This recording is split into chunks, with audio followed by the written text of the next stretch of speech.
Hey everyone, and welcome back to The Explainer. Today, we've got an absolutely fantastic topic lined up for you. We're digging into a total game changer from Stephen R. Covey's framework, Habit 4, which is to think, win-win. Now, if you've been following along with us, you know the first three habits were all about mastering yourself, right? Building up that independence and personal discipline. But this topic marks an incredibly exciting shift. We are officially moving from self-mastery into the world of interdependence. It's all about learning how to build deeply meaningful, rock-solid relationships with others. And to pull that off, we kind of have to completely rewire how we view success. Section 1, the myth of competition. Okay, let's dive into this. We need to set up the core problem here, which is our societal conditioning that practically treats life, work, and relationships as a giant zero-sum game. So, I want to ask you directly, and be honest here, have you ever felt that for someone else to succeed, you had to lose? Or maybe for you to win, someone else had to fail? I mean, this mindset is incredibly common. From a very young age, we're basically programmed to see life as this fierce competition where there can only be one winner at the top. Whether you're vying for a promotion at work, trying to close a business deal, or honestly, even just trying to get your way in a personal relationship, so many of us are trapped in this completely toxic worldview that someone literally has to lose for someone else to win. Well, enter Habit 4. This is Covey's paradigm-shifting antidote to all that toxic competition. He defines win-win as a frame of mind and heart that constantly seeks mutual benefit in all human interactions. It is not just some quick negotiation technique. It's a total reboot of how you interact with the world. He's showing us that the most fulfilling relationships aren't built on cutthroat competition. They're built on cooperation, trust, and finding fair solutions. Instead of always asking, how can I win? Highly effective people flip the script and ask, how can we both win? It's all about respecting everyone involved, rather than just bulldozing your own agenda through.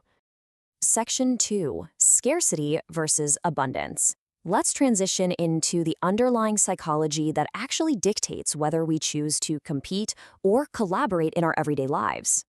Now, what's really interesting about this slide is the stark contrast between these two mindsets. On one side, you have the fear-based scarcity mentality. Folks operating from here believe success is limited. It's like a single pie, right? And if someone else grabs a big slice, well, there's less left for you.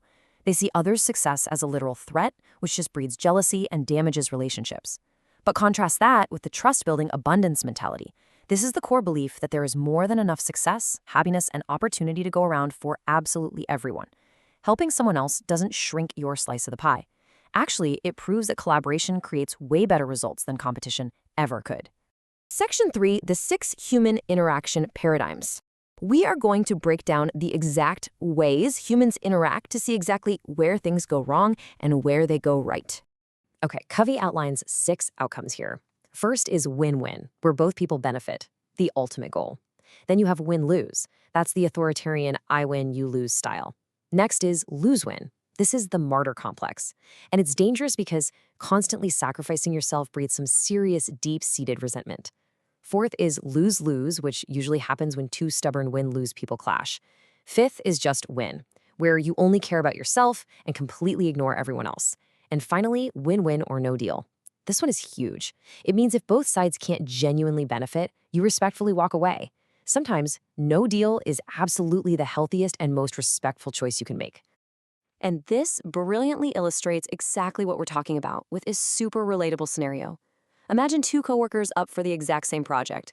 In a competitive approach, they hoard their ideas, try to outshine one another, and guess what? The project completely suffers.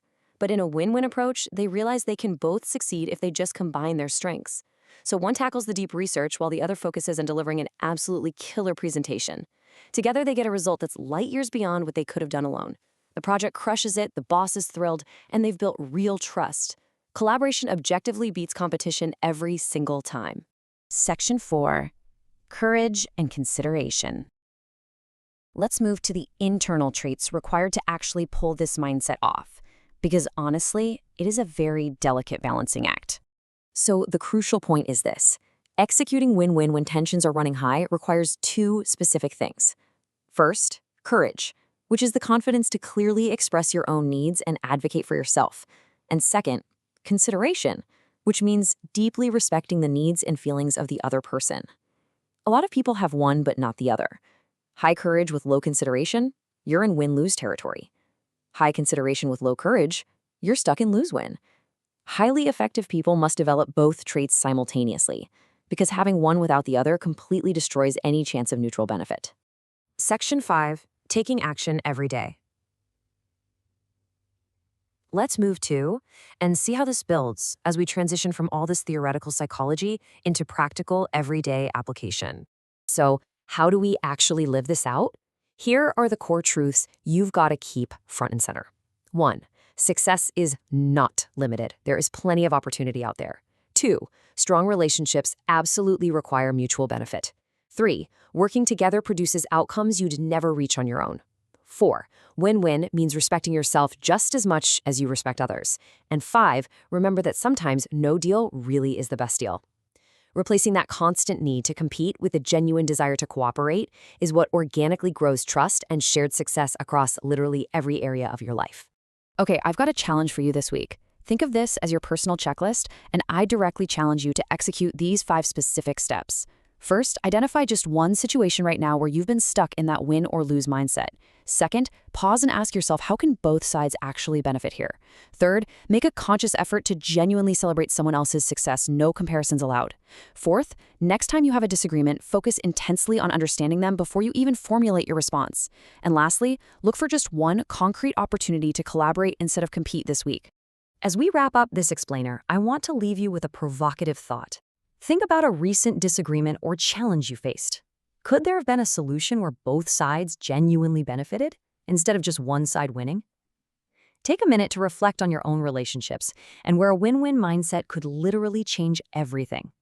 It's not just about being nice. It's about knowing that lasting success comes from creating value for everyone.